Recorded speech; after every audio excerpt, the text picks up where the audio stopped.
Hello, gamers. I have the honor and privilege of speaking to executive producer Emmanuel, and you're going to have to help me say your name. Yeah, in Spanish it's Emmanuel, but it's very difficult in English, so most of the people call me Manny. Ah, good to know. Okay, Manny, we're going to go ahead and chat about what it's like to be the executive producer of Midworks Digital. So, thanks for hanging out with me today. And can you tell us a little bit about yourself? Yeah, for sure. I'm very happy to be here with you. Very happy to be here. So I'm Emmanuel Parada Licea, Manny. You can see what I'm doing on Twitter or internet, eapl.mx. I'm from Mexico. I live in a zone in the Pacific called Guadalajara. That is kind of Mexican Silicon Valley, so sort of it.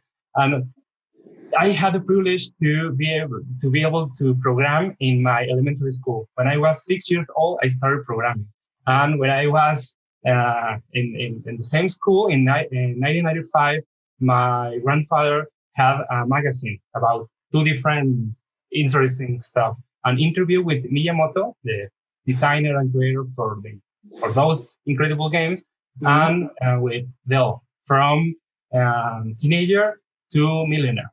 So it was always in my childhood that kind of, I want to create games and I want to be a millionaire or create companies and that's stuff. So this is basically me. I'm an engineer. Maybe you are not going to know what did I study regarding mechatronics engineering and then medical stuff, but finally studying information systems.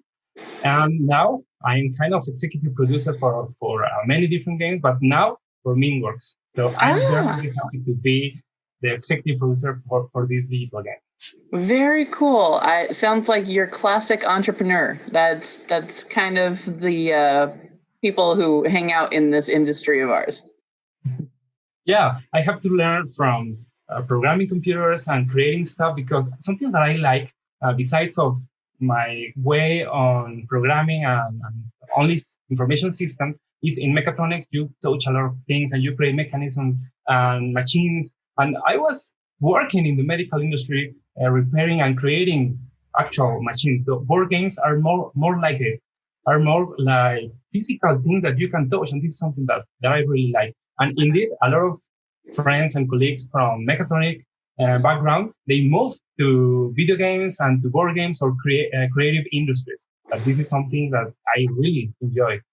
Absolutely. I mean, when you have the option to sit there and code for boring programs or games, if you get your chance, you take it, right? Yes, it has been a long run. When I started my first game, it was 20 years ago, something like that. And then I created a small company for applications and software 10 years ago, but I closed all away. And 5 years ago, I said to my wife, for instance, I want to create games as a living. So I'm here creating games, leading things, but I'm an executive producer. I have to be with all the parts of this creation, but now I don't program so much as before, but especially for this project, I'm very in the hardest thing, that is the online part, creating all that connection with the internet and so I'm very happy. I have to say, I'm really happy of working on this project because it has, when I know about Midworks, it was about 3 years ago in a podcast about board games, and it connected with me, and I have to do something later about this game. But let's talk about that later. That's awesome, and it's such a fun place to be. So, so in terms of working in the programming field, like how long have you been working in that specific place before you went to board games? Well, as I say, I have 25 years programming as a hobby, but maybe 12 in 2008, I started working on actual application for the industry and for our local companies. But for games, I have always been making games since I was a kid in my notebook. And I had some kind of text-based games of some kind of adventure when you have to write, I love those yeah, games, like Zork. yeah, when I was just a kid, I was doing those games with some friends. And in a Mexican magazine about video games, there was created some kind of designers club 20 years ago, something. And we created clones of, bricks games. And I don't know if I can mention some brands, but, all that classic games, we started recreating them on what we had. And now we moved to newer engines. And this is what we are doing. And something that I have to add for myself is that I'm now professor for designing and development from some schools here in Guadalajara. So I really like to speak. I have a podcast in Spanish about creating games. I'm part of a community. We have a community of about 200 people here in Mexico. So I try to be very active in this industry. And also, I really enjoy the hobby of playing many games and checking the designs from my colleagues here in Latin America. So I try to do many things at once. And it just sounds so familiar. My husband is also a programmer, and he made Tetski a while ago. Like, it's the combination of Tetris and Blasky, and he was having all sorts of fun doing the same things. You guys have a lot in common. Yeah, I don't know for wives, but for my wife, it's very difficult or interesting because he's an accountant and she doesn't play so much and she doesn't understand how to program, but she is very supportive. And I'm very grateful to her because I say, you support me. You really allow me to do what I love. And right. My wife, hi, Ale. I understand. I don't understand a single line of code, but I encourage my kids to do it. They've been, especially since they've been home during quarantine, they've been playing on with Scratch and trying to teach them some JavaScript. They're 11 now, so there's so many cool ways to get into STEM for kids now, and I just think it's really cool. I mean, when you say that you started programming when you were 6, I have a 9-year-old and 2 11-year-olds and a 12-year-old. I mean, this is stuff that people can encourage their kids to get into. Yes, that's very important. Some friend of mine were helping small kids with robotics and creating some experiments. This is something very important, I think, for kids to be creative, to be curious about the world. Because otherwise you are only doing what they told you to do. So I'm very happy, and I trust that our kids, our young guys have to understand this technology from the inside. Oh yeah. Do you have kids? I don't. I really don't. But I have very young. How do you say the kids from your friends? And yes. I really like kids. So it's difficult. I have to say it's difficult from my friend's perspective to have kids, but as well to teach them, teach them to be responsible, to be curious. But this is something that I recognize to all the people that do that. Very cool. So what are some of the projects you've worked on in your career? Well, I have to say as well that I'm a very fan of soccer or European football. Yes. So those projects that I have been very proud of working on them are one for the past Soccer World Cup in Russia and for the Champions League, that European Championship. But as well, we have worked in many different games for brands or for local governments or for big companies like, I don't know if I can mention the brand, but those beverages, huge company, you know what? So, but maybe what makes me more proud is when your family is working on your own games. This is something impressive. You know that. And yes. When your parents, your brothers, I don't have sisters, but when your close family are making a laugh because the game is so fun, this is something that I really enjoy. So how did you get into board gaming since games are such a passion for you? Well, as a kid with my family, with my young brothers, we always played any kind of board games that were available in our small city. I moved recently 3 years ago to Guadalajara. So in my small city, they were only the classic games. So when I moved here, I started to discover in the schools, in the board games cafe, those modern games, those new games. But actually, in the video games industry, there are a lot of references about many different games from the new classics to the very old games. And I did work as well on games for casinos. All the Oh blackjack and yeah, all yeah. kind slots. So for me as a designer and lead of all the different teams, production, programming, designing, something that I have to understand are the current trends on the gaming industry. So I try to play as many mobile games, as many PC games, as many console games that I can. And when I discovered the board games, I was hungry, like I have to play this and this another one. When it's your I first mean, that's some awful homework right there.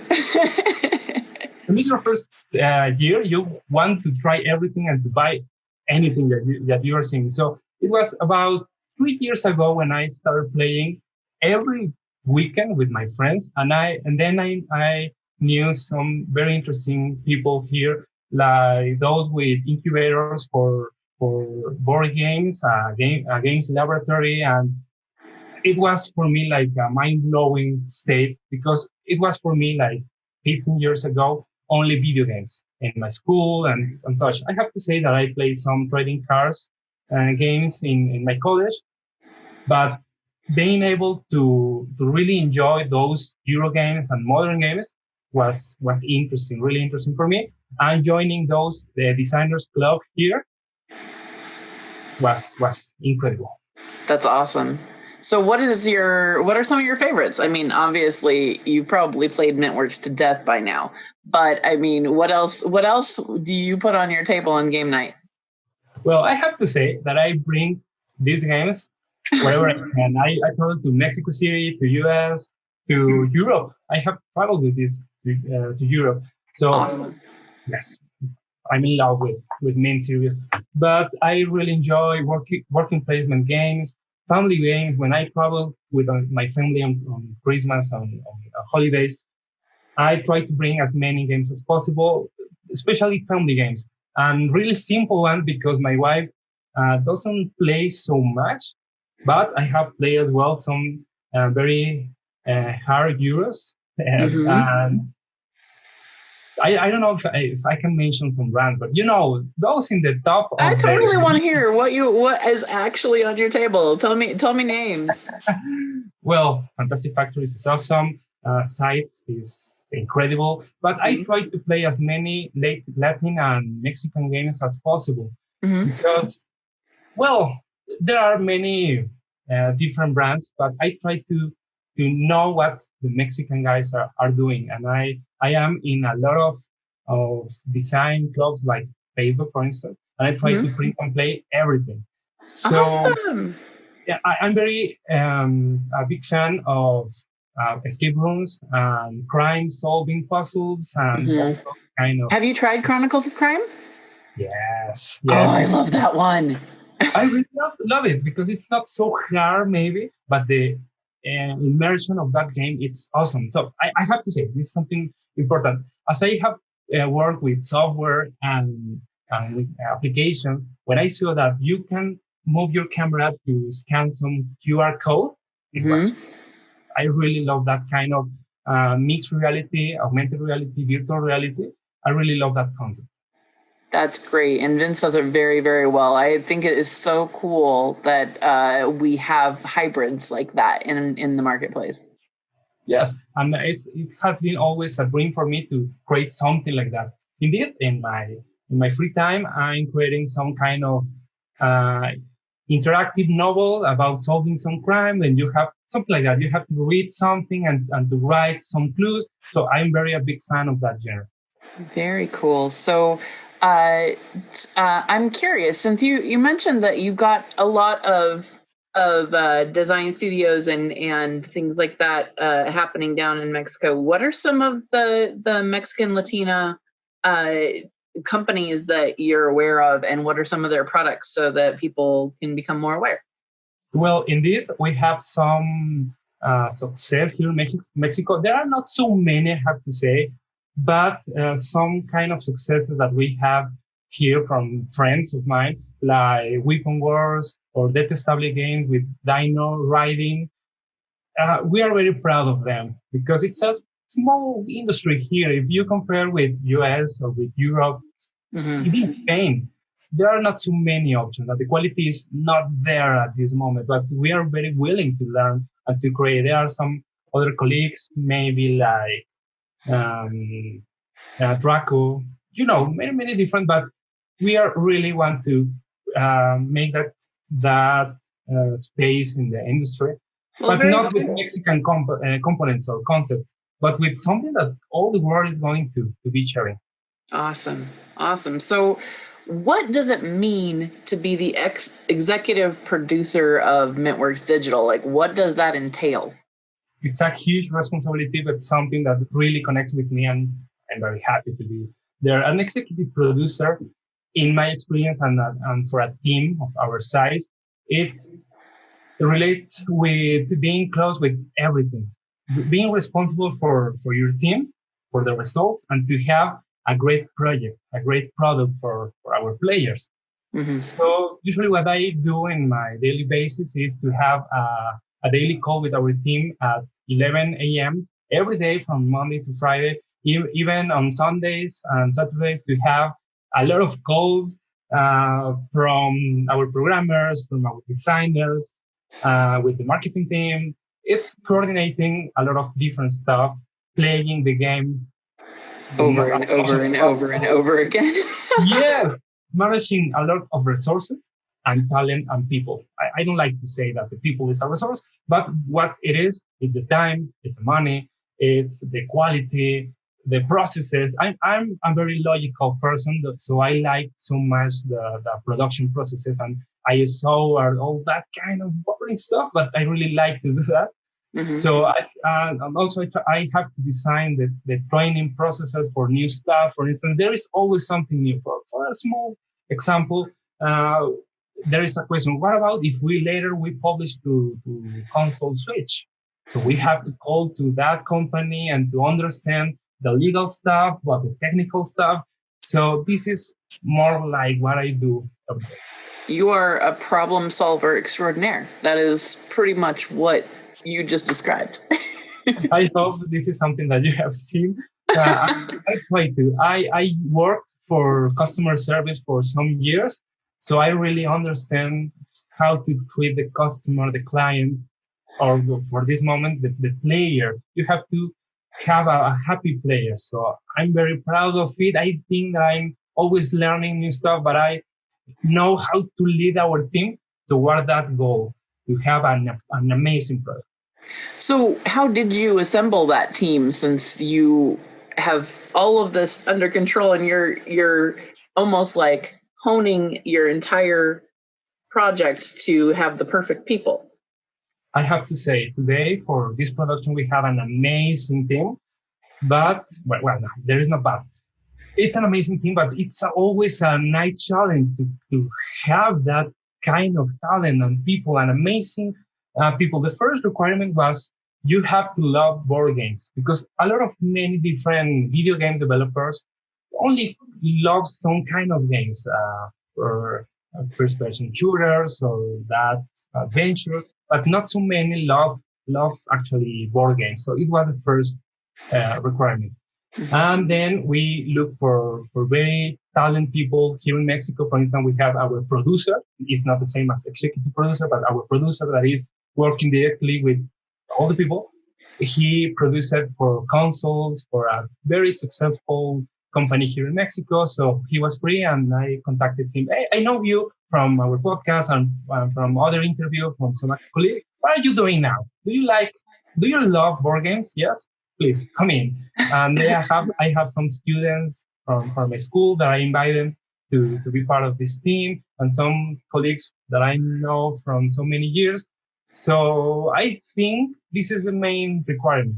They have to finish the things on time. They have to be aware of the expectation of our players, but they have to love what we do. There is programming, designing, and creating great games.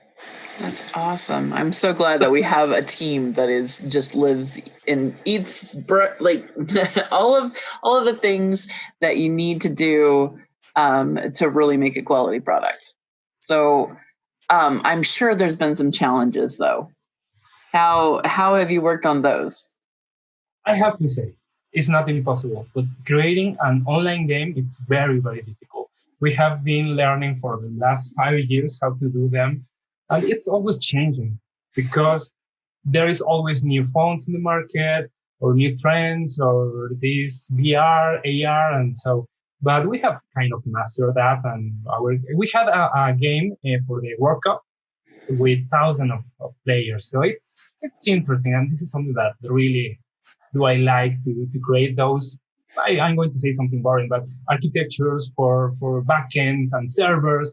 But it's amazing. It's related with I studied a master in information design and of design of information systems, but it's something more like removing that abstract way and when you are playing it, making it fun. Mm-hmm. So this is the biggest challenge for me because it could be perfect in the code or the architecture, but when you are playing it and you are not feeling like it's something interesting, the people throws that away. So this is the most challenging part of our work. Oh yeah, and I think when we've had our testers working on it and just they have had so much fun. They're like, oh well, there's this tweak that could be made. There's this change that might make the experience more enjoyable. But listening to them play, and that's a huge part of play testing in board games, is they're having fun. And they, I had someone who had been playing it on Tabletopia over and over again, and he specifically said, this is the new way I want to play this game. I don't have any interest in going back to something that doesn't interact with me correctly. Like it, because Tabletopia, nothing against it. It's just a sandbox. You end up, it doesn't have the rules and things like that go into the architecture of the game. And so it was really cool to hear that. Thank you. So what are you most proud of in this project? I will have to say that our team is very talented. And when you were playing the first version and you said those kind words to us, it was for our team. Wow, thank you. So many months working on this first playable. It's a kind of normal process to have something with a vertical slice they call. Mm-hmm. It was wow, we made it finally after so many months, and there is still some work remaining, but we have some foundation, a very solid foundation for the game, and the people, especially from the junior people, from my students that I know they were able to reach to this level of quality, and then our producer leading the team, the communication with the people from other countries. I have to say, all the process has been difficult as the mm-hmm. games they are, but the result, the outcome, it's. I'm very happy. I'm not able to say it with words how happy I am of this current stage. Oh, that's fantastic. I mean, even in that first playable, like what you said, I was so impressed. And then after giving my feedback and you guys came back, just boom, it was so quick that all of these things that I assumed would be more difficult to, and they probably were super difficult to adjust. And you guys brought it back. You guys brought your A game, and I am super happy with how it's looking for our launch. Thank you. So what happens next? If and I say if because that's the reality of Kickstarter, but really when the Kickstarter funds, what happens next? It's a really interesting question because although we are very focused on having the best game possible, it would be great to have, I don't know, in delivery. But at this moment, as a producer, as an executive producer, I have to be thinking on what's next. But the reality is that at this moment, our producer, our programming team, it's very focused on the campaign, and we have to create an amazing experience. We have to listen to the feedback of our backers to understand if there is something wrong or something that we have not seen before.